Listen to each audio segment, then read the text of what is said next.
తీవ్రవాదం మీద అమెరికాకి చాలా క్లియర్ కట్ ఒపీనియన్ ఉంది. ఈ విషయం secretary of state mark Rubio తాజాగా తేల్చి చెప్పారు. రాడికల్ ఇస్లామిజం అనేటటువంటిది మామూలుగా పెరగట్లేదు.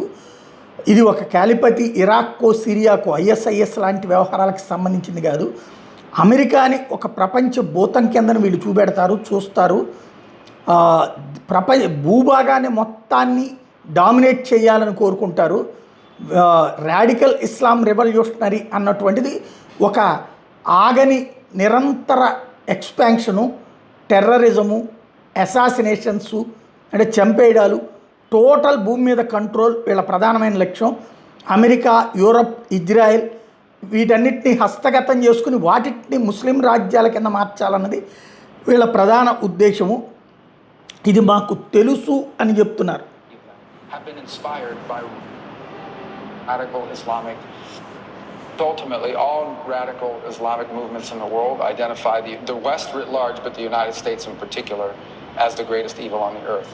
And every chance they have, the notion that somehow radical Islam would be comfortable with simply controlling some province in Iraq or Syria is just not borne out by history. Radical Islam has shown that their desire is not simply to occupy one part of the world and be happy with their own little caliphate. They want to expand. It's revolutionary in its nature. It seeks to expand and control more territories and more people.